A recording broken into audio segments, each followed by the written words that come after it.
Live from Ryan's basement, it's the Talking Space 2026 double recording Wombo Combo Extravaganza!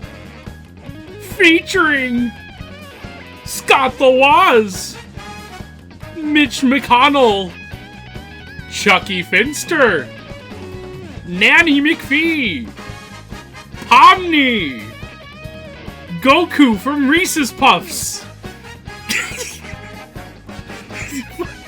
Fucking Christ, I already broke myself.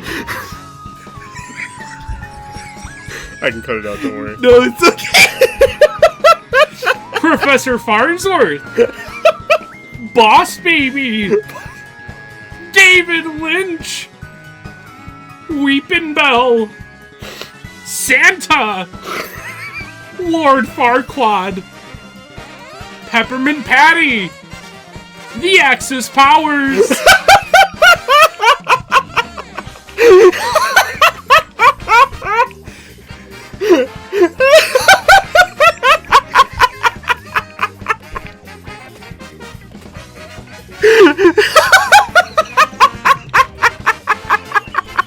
I can't breathe.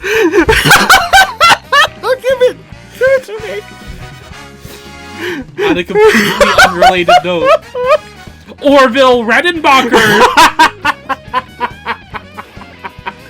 the dad from Chicken Little, Why? Shaquille O'Neal and his fraternal twin sister, Shaquille O'Neal, Yukon Cornelius, with musical guest. You know him. You love him. His range of victims spans the globe.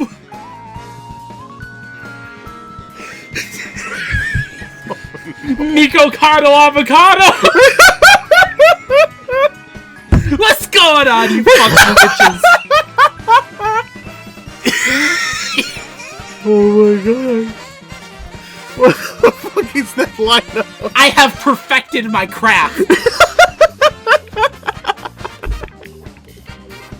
Just as Orville Redenbacher perfected his formula east of the wall. East of the wall. Oh my gosh. Oh. Oh. Fuck you. I've spent the last week worrying that this list would not be good. Just like any SNL lineup. I spent so long worrying that this would be funny. Oh my gosh, that is really good. That's really good. I'll give it. X gonna give it to you. I'll give it to you. That's ridiculous. Goku from Reese's Puffs has been sitting on my computer notes for like 6 months. Goku from Reese's. Oh gosh. Oh my fucking hymen. Welcome back to another episode of Talking Space.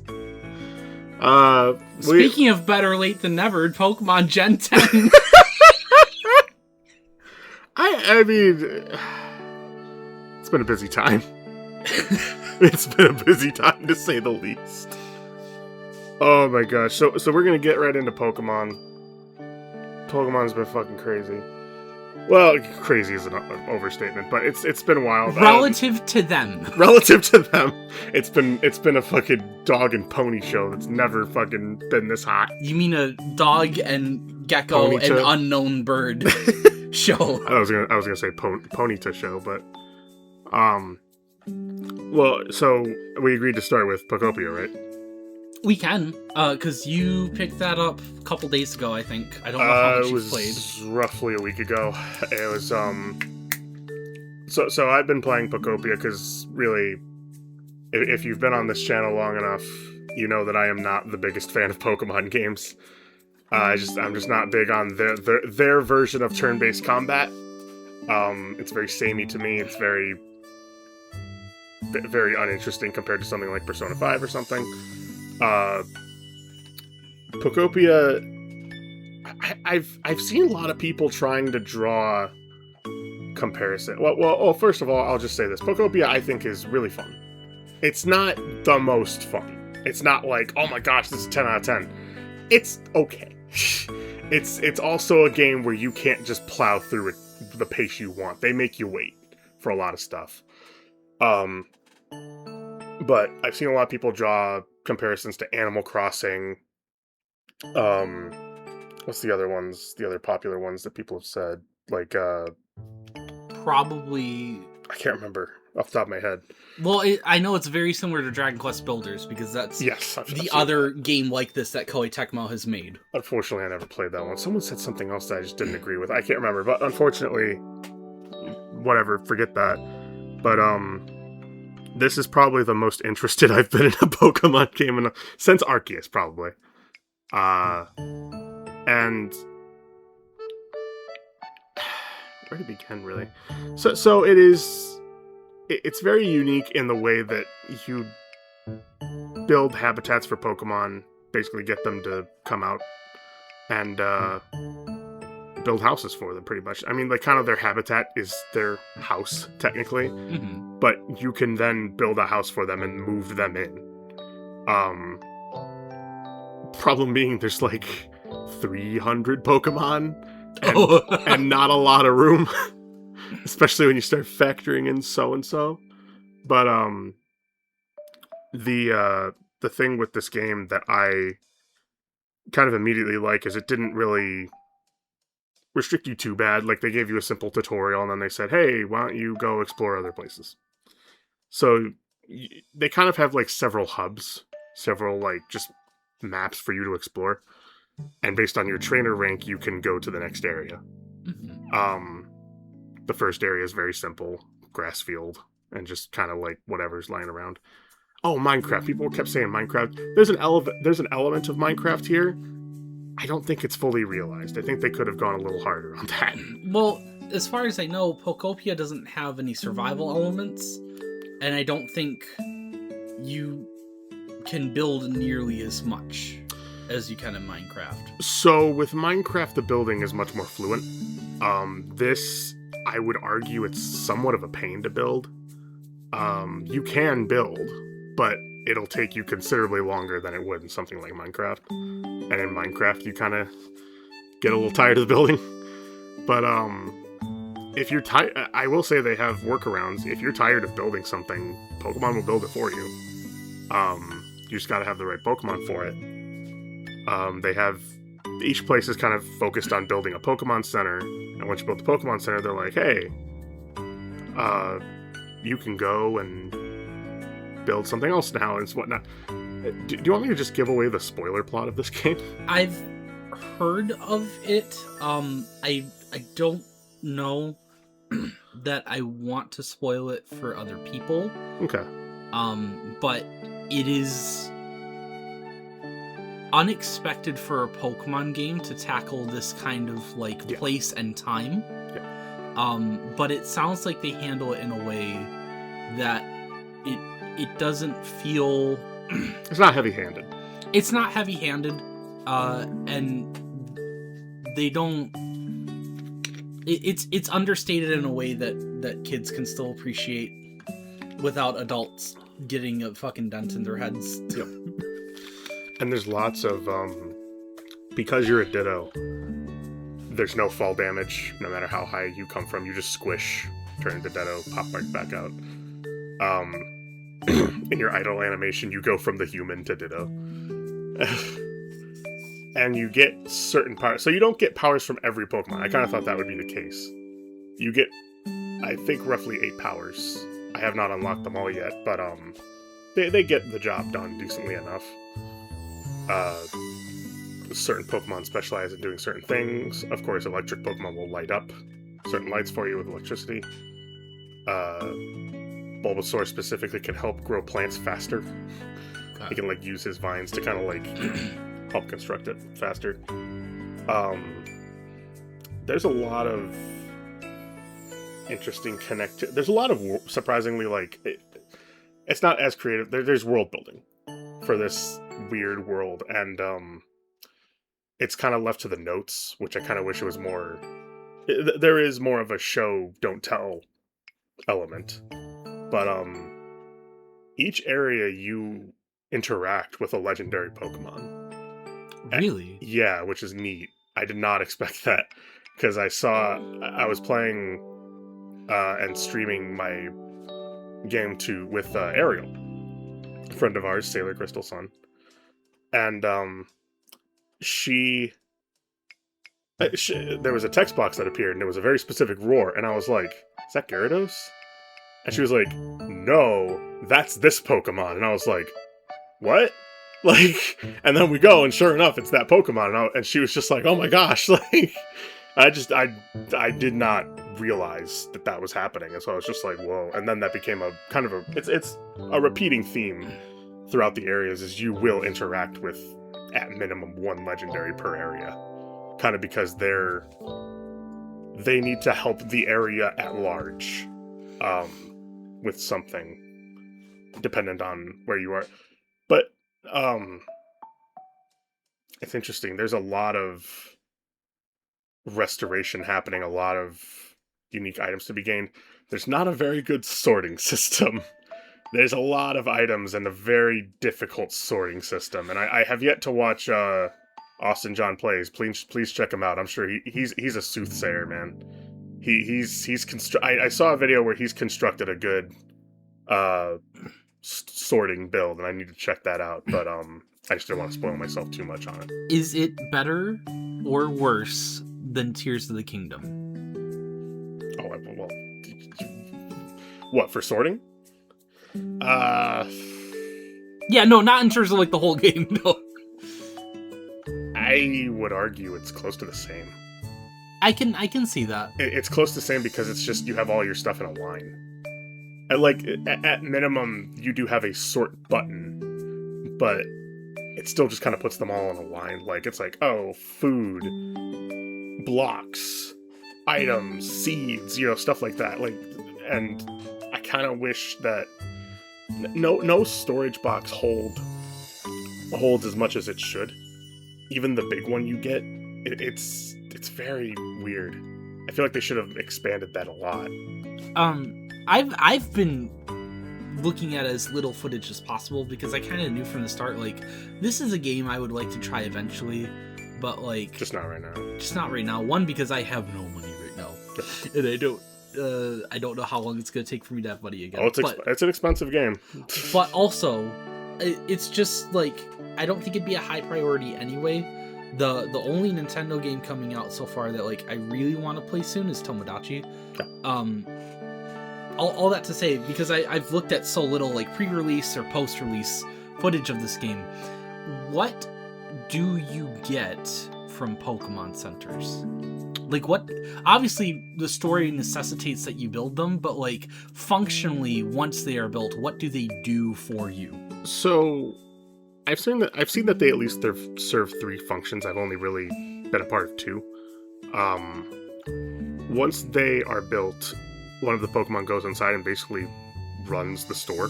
They allow you to buy certain items from them.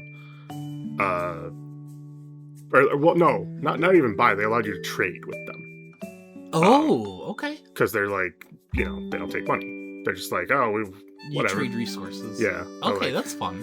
So that's something interesting. And then and you get a shit ton of resources in this game. Then there's so for every time you use a Pokemon's move, you're using a bit of like a stamina bar, and it lasts a pretty long time, but it eventually does go down. Oh, so it's you kind of supposed to invoke like PP. Yeah, you eat Okay. you eat food typically to restore that. Or you could go to the Pokemon Center and just do it for free. It'll even say like, oh, you want to heal your Pokemon. It just means you. Yeah. You want to heal yourself, and it's like, yeah. But so those are the 2 things I've seen at least. But I've seen that there's quite a bit more that I'm also missing out on because I've just been kind of, as I do with games like this, I just walk around. I just like seeing all the weird ways that things have become, and but it's been pretty fun. It's never felt like aggravating. It felt just kind of like, I'm kind of like minorly annoyed. at certain things like, oh, this Pokemon's all the way over here. I gotta go over there. Well, But- that's something I wanted to touch on. Is like, I haven't really formed any strong thoughts. Besides my concern that like I'm talking like cumulatively. In total, I've seen about 20 seconds of gameplay of this game, and the two things that immediately caught my eye are that movement speed looks really slow, and the camera looks like it's zoomed in too far. Do you have a run button? And can you change the camera's position? Yeah. At least in regards to like distance. Yeah, I believe so. For Yes. both of those? Yeah, I'm pretty sure. Okay, Yeah, $70. Let's go. Yeah, that's yeah, you have a run button. I was hating walking everywhere, and I was like, oh, thank goodness I can run. With the camera, it seems zoomed in, but it actually is a pretty decent distance. But go on. Sorry. I don't have any other questions about Pokopia. That's all I've really thought to ask. Oh, that's there's kind of. I will say this. It does choose some pretty good Pokemon. They don't throw like too many oddballs in, which I'm kind of glad. But they don't overdo it with Gen 1. I think there's a focus on it. So it's the focus in the beginning, but they don't go like. No, that's spoiler. I'll just say that like there's a focus on it in the beginning. It doesn't really get too focused on. Like at first you're like, oh, I'm discovering the first Pokedex, and then you're like, oh no, there's quite a bit more here. Okay. So because I was pleasantly surprised to be in the next area and like one of the more recent Pokemon come up, and I'm like, oh, nice. Okay. It's not just all the first ones. Including Gen 9? Like Scarlet and Violet? Yeah. Nice. Yeah, nice. yeah, Okay. yeah. It includes them. And apparently they are doing like seasonal Pokemon things where they're just like, oh, this Pokemon's coming. I did also see that, and that worries me because are they limited time? So here's the thing. They're limited season. So you can just time travel like you would Animal Crossing and they'll be there. Oh, can you? Yeah. So like if I get this game in like December, I can time travel to this week and get Hoppin. Yeah. Yeah. Okay. Yeah, you can do that. Because I'm so tired of Pokemon with FOMO. But that's fine. Yeah. If I can time travel, that's fine. Austin John himself said that is a thing. And I trust that man. He knows more about these things than I do, and I looked into it a little bit. It seems like, yeah, time travel is a heavy concept for this game that people are using. And there's no penalties or minimal Not penalties? that I know of. Based? Yeah, I haven't seen any. If they are, I would assume that they're the same in Animal Crossing or something. But the characters never really check in on you and say like, "Oh, you've been gone for so long." Yeah. And that's never really happened. They do have the. I will say this isn't really spoilery. The dream mechanic returns from Animal Crossing. Oh, where you can go to like other people's islands? Except this one takes you to a specific island, and it's good for if you want more of a certain material. Oh, so it's not about multiplayer. No, you can do that whenever you want. And that's typically with people's islands. You can Okay. invite them to your island and whatnot. And I'm not entirely sure, but I think that when you invite them to your island, I haven't tried it, but it could be to the whole map. I'm pretty sure.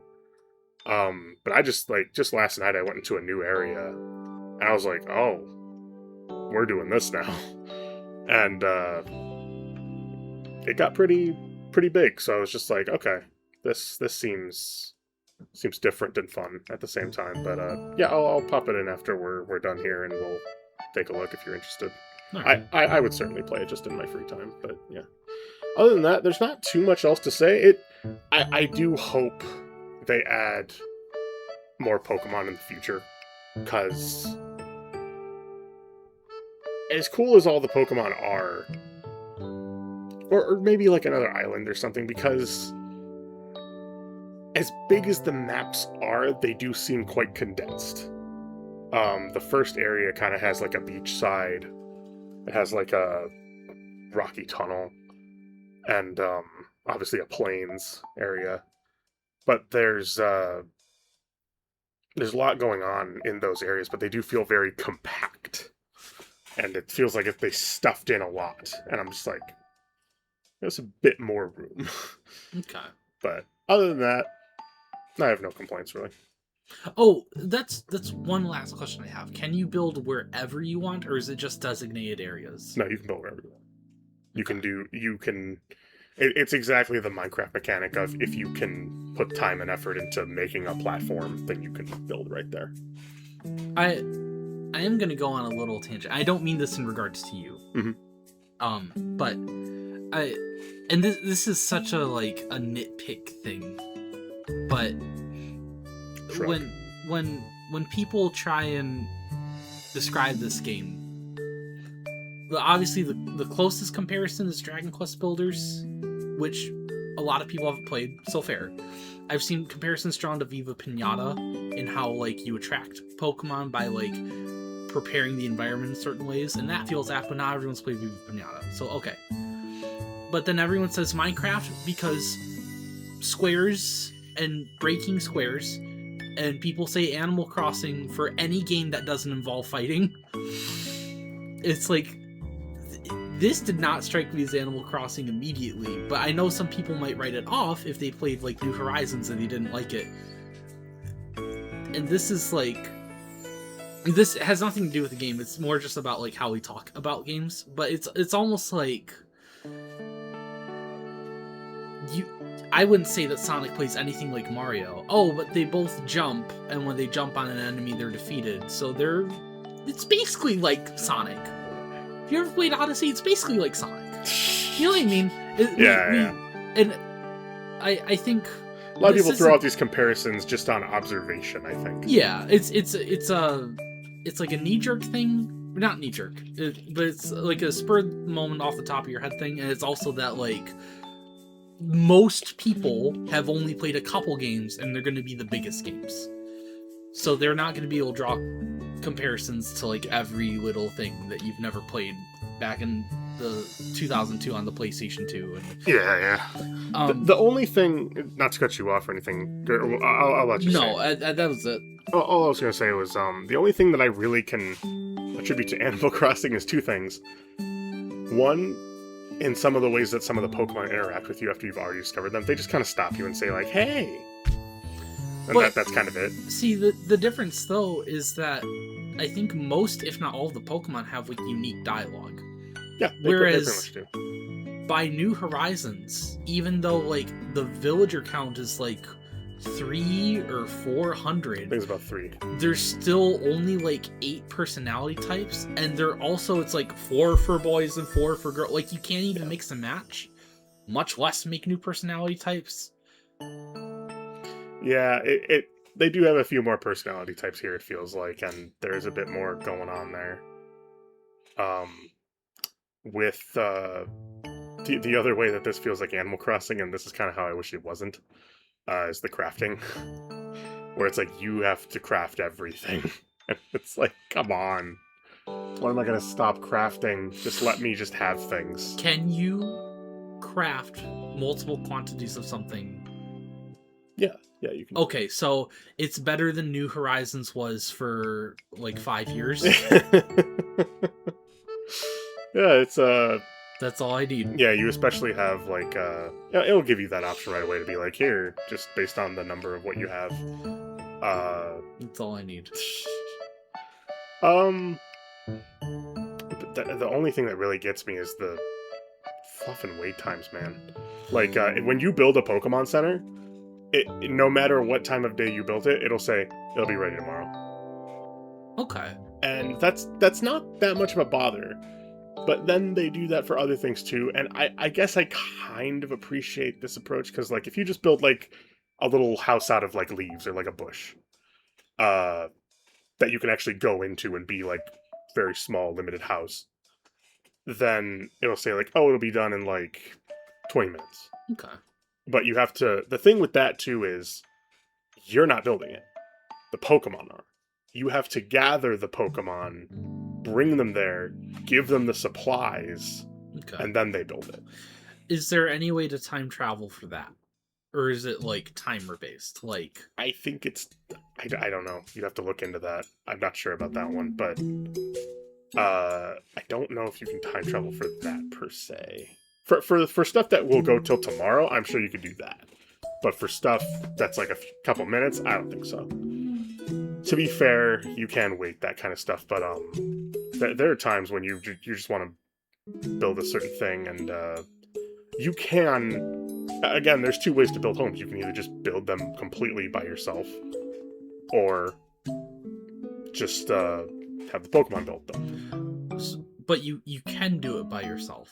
You can. It's, yeah, you would clear the land, you would build it however you want, build the house.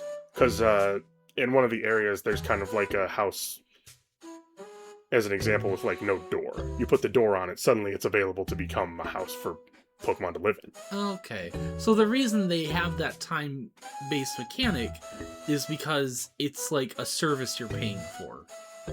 Yeah, because it's like you're asking. So that you can go do other things in the meantime. Okay. Pretty much. That makes sense, though. That means that it's a decision for the player to make. Mm-hmm. And I can respect that. I do appreciate some of the ways, too, that... Because there's a list of whole habitats for, like, a series of Pokemon. Like, one Pokemon could come out of, like... Or, like, 4 Pokemon could come out of the same type of habitat. Just depends which one you get. But, this isn't really spoilery, it's just one Pokemon, but I got Azuro? Yeah. I got that one. And the way you get it is by putting a stack of cardboard boxes next to 2 toys. And when a Pokemon is kind of coming, they kind of do the whole, like, if it's in grass, they'll do like the whole, like, oh, it's shaking, the grass is shaking, you go in it and zoom in on it, oh, it appears. With the cardboard box one, she actually popped out of the cardboard box. So they have little stuff like that, where I'm just like, oh, this is fun. I'm fine with the Pokemon not doing much after you recruit them. Specifically because we already have 30 years of Pokemon games where we see them fight and we see them follow you and we see them in the wild and you can pet them. And just to have them kind of chill and hang around is, it's not exciting, but in its own way, it's kind of new. So even though it's not very glamorous, I think that's fine.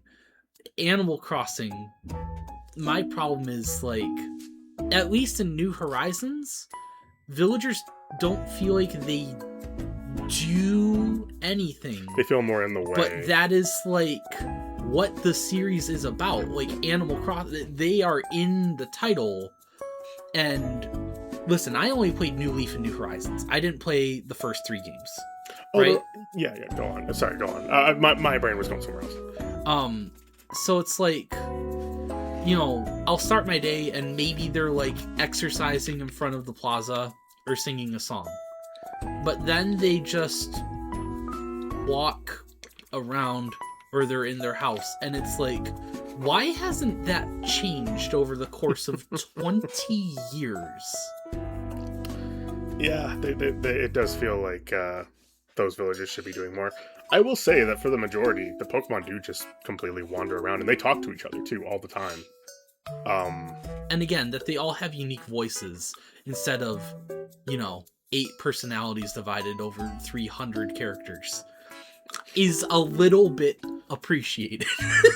I do appreciate some of the ways the Pokemon help you out. Like, if you hand like, logs to Scyther, he'll make you timber. He'll make you wood like that. And then, one of the things I was going to mention was that for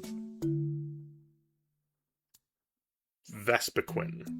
For Vespiquen specifically, if you hand her 3 jars of honey, she will trade you something. Nice. She'll trade you, like, she's like, oh, I got stuff in my personal stash. And once a day, it is, there's like 4 different items you can choose from. Okay. But, there's a lot of little stuff like that. You also, it's weird too, with abilities come into play. for building. You need someone who can like bulldoze. You need someone who's a builder type like that. So there's stuff like that. I thought you meant Pokemon abilities. Like, Magikarp has Swift Swim? No, sorry about that. Bulldoze and just other stuff like that. But then, other than that, it's just a storage system. Because you do get a lot of stuff, and you kind of got to divide it up between places. I'm trying to figure out a way to quickly go between places. There's no, like, fast travel. It's completely just, like, you run from one gate to the other gate. So... Does the run button feel sufficient? It does. It just takes you a little bit to get to where you want to go. If you want to go faster, I'd argue, there's probably a recipe for that I have not dabbled into recipes too much, but recipes do typically power you up in a lot of varieties of ways. And it's not hard to do recipes. It's just I just haven't experimented with it yet. Okay. Other than that, they give you quests, you do them, and you unlock new areas. It's decent enough because it's not just build the town. Right. Which is what I was worried it was gonna be. I was worried it was gonna be just one big open space. I'm like, I gotta make my own fun out of this. Well, see, I keep complaining about Animal Crossing, and again, I'm not saying that these are the same game, but like, when we're talking about NPCs you can interact with and crafting, New Horizons does this thing that no other Animal Crossing game does, where, crafting was introduced in that game, but New Horizons advertises that you can terraform, but you have to go through the beginning of the game first, and it's like 2 weeks, and you can time travel to do that in a few days, but that's still like, it's a lot. Yeah, it's a lot. It's a lot.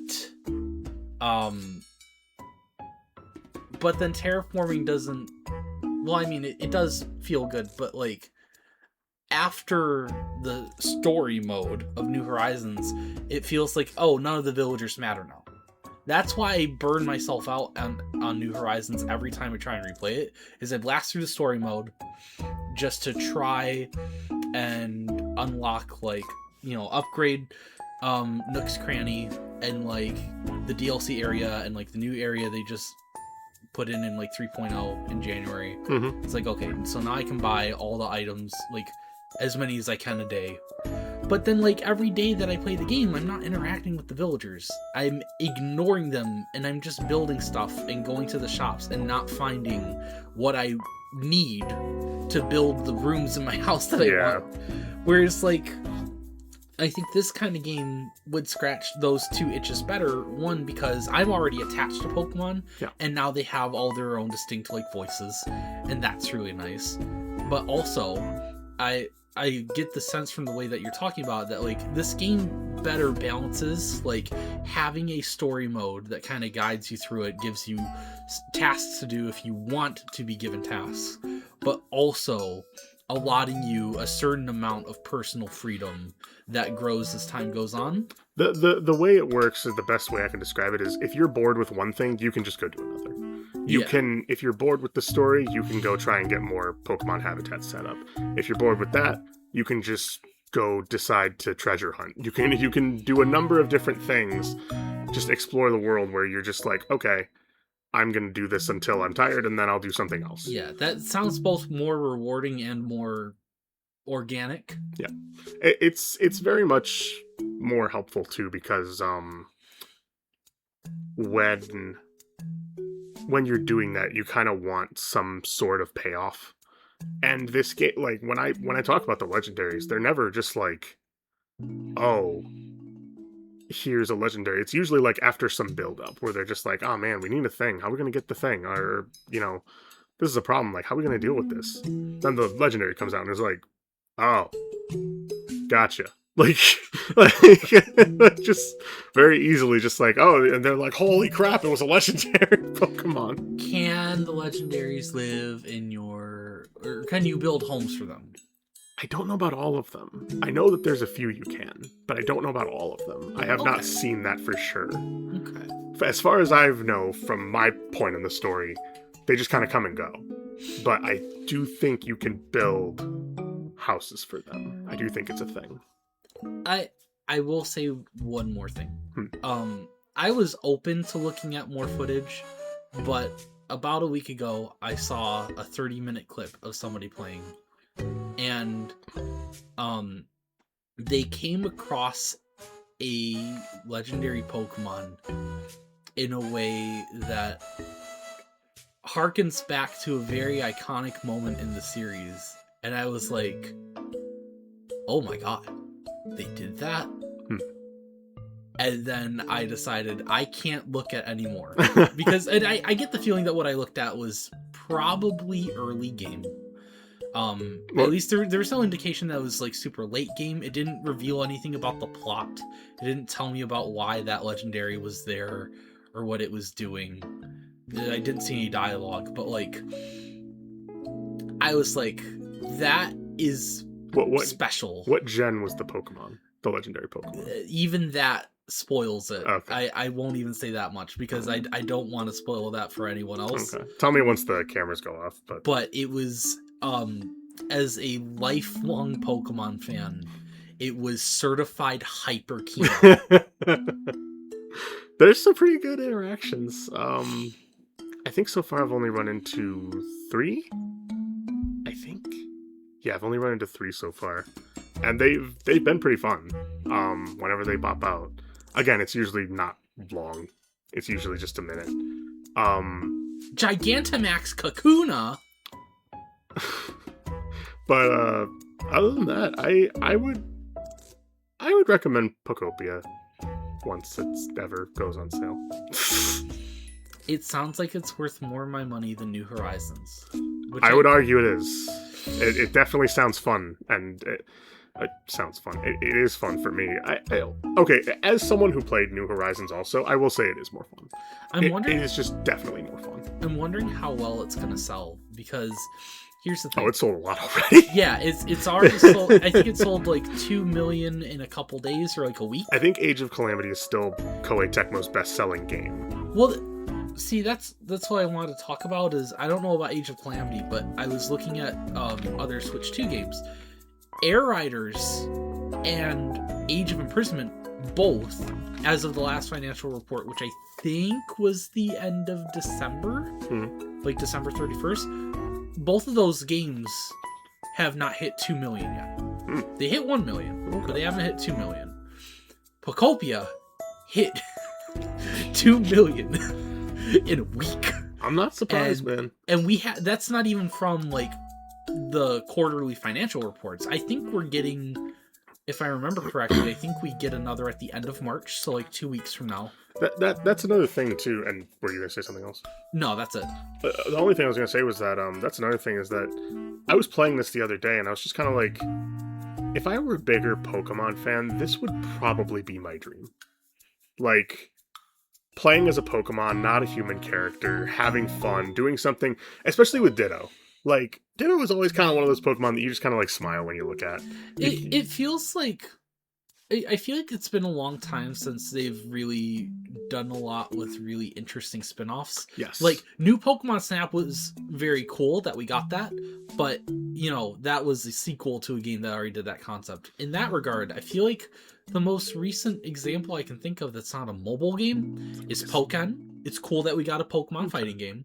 But a lot of the spin-offs that we Pokemon fans remember as like really sticking out were like the DS era. Mystery Dungeon. Like Pokemon Conquest, this like isometric tactical RPG, yeah, and Mystery Dungeon. I would argue Ranger. Yeah, I would argue Pokemon Mystery Dungeon could be compared to this in terms of ambition. I was gonna say, it reminds me of Mystery Dungeon the way that Pokemon talk, like, because that's just not a thing that happens. Yeah. And Magikarp's like, "Hey, what's up, yo?" And I'm like, "Yeah, that's you'll get a few weird feeling. You'll get a few Pokemon that say yo." Yeah, not sure how I feel about that. Definitely Rotom, but I don't know how I feel about Munchlax bursting down my door at 4 a.m. Bro, where's the Cool Ranch Doritos? Oh gosh, but it's yeah, they definitely do have just different ways of talking entirely. And you can even, the cool thing is, they'll even, when you talk to them, you'll have like a few options. One of them is, obviously it's goodbye. Like, just didn't mean to talk to that person. You can give them something. What's the other one? It's, follow me, I need you to come with me somewhere. And the other one is, how's your comfort level? Which is, they'll tell you specifically what they want around them. Where they're like, oh, I want it darker, or I want it brighter, I want something for relaxation, I want furniture, you know, like they'll tell you, and that'll improve their comfort level. Okay. So it doesn't just leave it up to your imagination, which I like. It's just like, oh, you can actually just ask them and they don't say like, oh, I want this specific item. They're like, no, they want a very specific, like, just from a quality, list. yeah. They want like, it'll say like a relaxation, toy, and furniture. Those are kind of the three main ones where they're just like, I want something like this.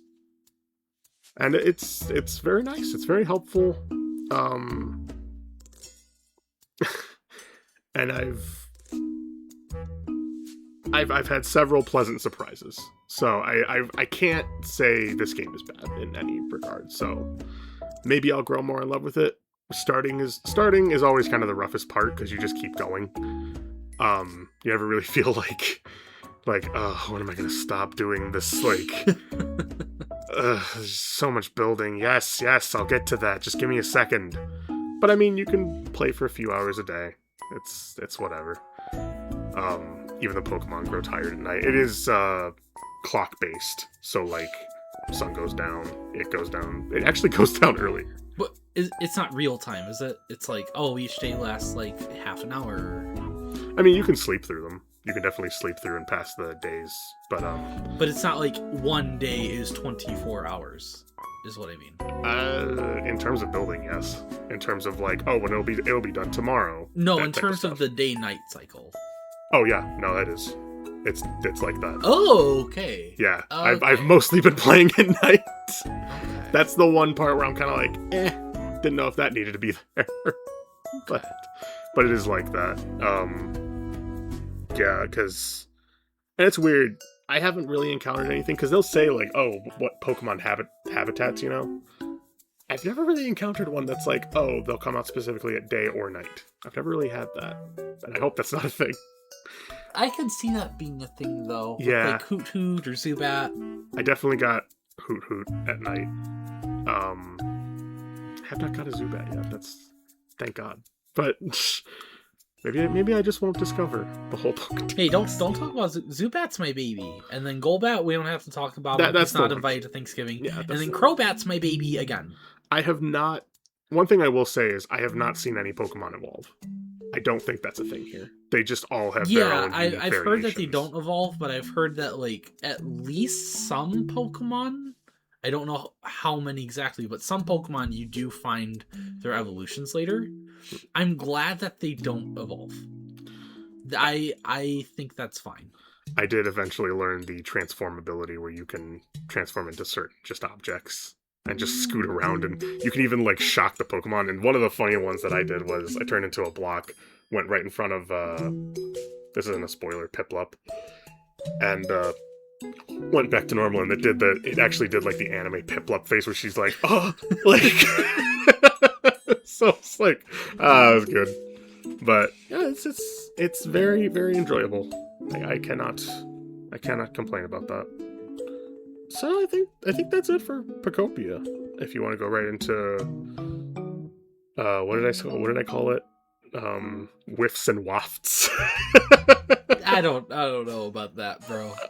Let's you null-sewed I sent that to you in a text. No, and I know. Null-sewed the joke.